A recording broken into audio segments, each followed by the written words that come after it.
Welcome to my channel. వేసవికాలం వచ్చేసింది కదా, ఖచ్చితంగా ఆవకాయ పెట్టుకోవాల్సిందే. మరి ఆవకాయ పెట్టుకునే విధానం చూద్దాం. మనం 4 పెద్ద సైజు మామిడికాయల్ని తీసుకొని చేస్తున్నాం. వీటిని బాగా కడుక్కోవాలి. డస్ట్ లేకుండా కడుక్కొని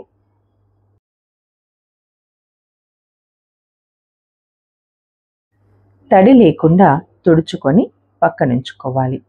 తర్వాత వీటిని ముక్కలుగా కట్ చేసుకుందాం.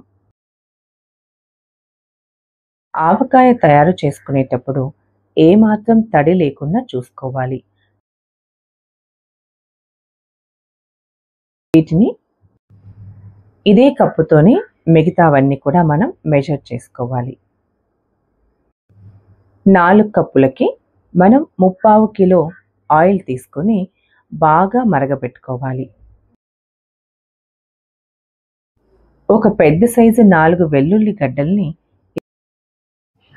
ఇలా ఒలిచి ఉంచుకోవాలి.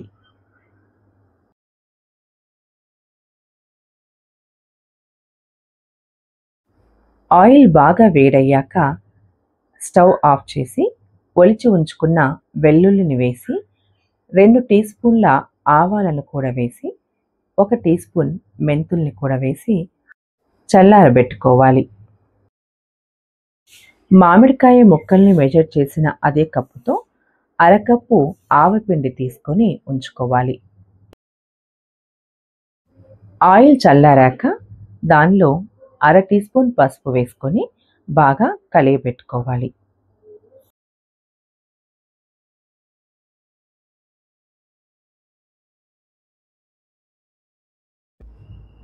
ముప్పావు కప్పు ఉప్పును ఇందులో వేసుకొని బాగా కలుపుకుందాం.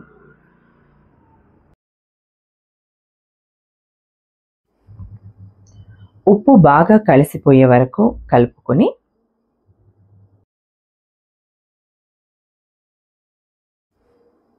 ఇలా ఉప్పు, కారం, పసుపు, ఆవపిండి అన్నీ బాగా కలిసిపోయేలాగా కలుపుకున్న తర్వాత మనం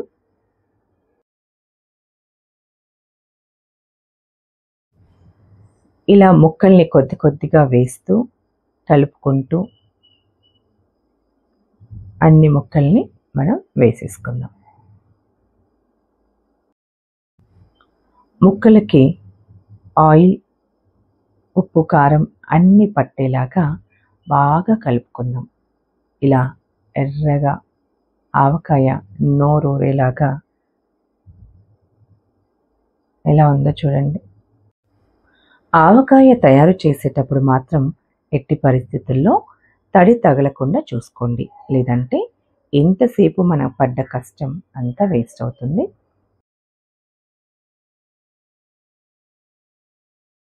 బూజు పట్టి త్వరగా పాడవుతుంది కాబట్టి జాగ్రత్త. దీన్ని ఒక బాటిల్లో కానీ జార్లో కానీ ఇప్పుడు ఆవకాయ తయారు చేసిన అదే పాత్రలో వేడివేడి అన్నం వేసుకొని బాగా కలుపుకొని ముద్దలుగా చేసుకొని తింటే